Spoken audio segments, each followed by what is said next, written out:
We guesstimate over 100,000 World War II veterans, way over 1 million people over the past. We started December 1991, so about 28 years.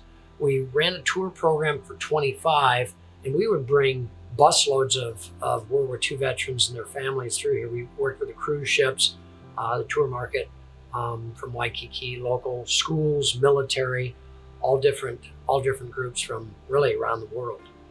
On this wall, then and now shots, a small handful of the guys that have, as mentioned, marched through. And each one has a unique story, in itself. There's a story here. See the guy hugging the hula girl? Lowell Valley, this young kid here. This was taken in downtown Honolulu. This is his brother who would come every year on the tour, and he would share his story of his brother. Now, recently, the DPAA, these are the guys that are identifying the remains of the unknowns at Punch Bowl. They actually identified Lowell, and some of his remains were, I believe, sent back to the family plot.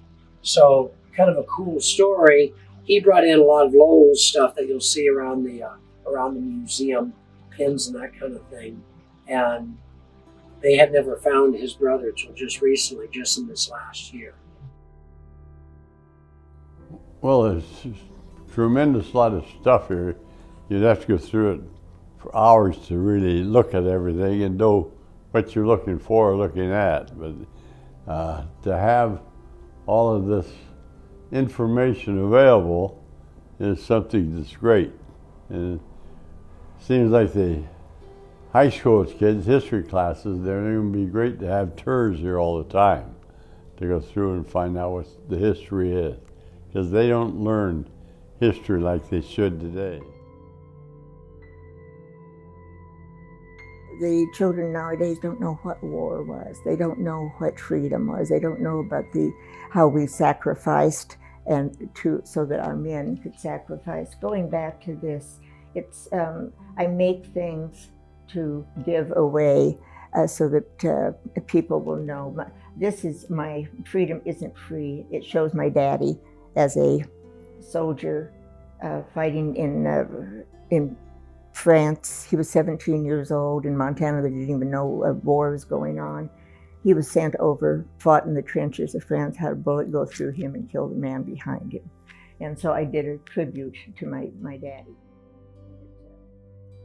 I found stories of the men that were on the Utah. I wrote to them and said, I want your story.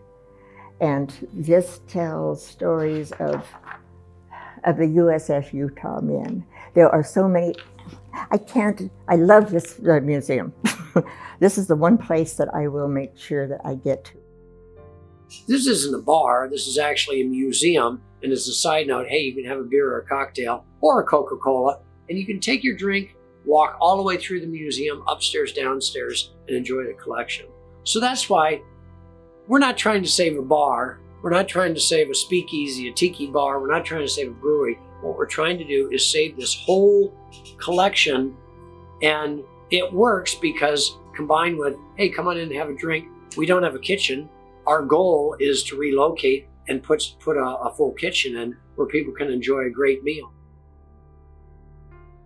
100,000 World War II veterans that have marched through here. And sadly, I would say almost every one of those guys have passed away.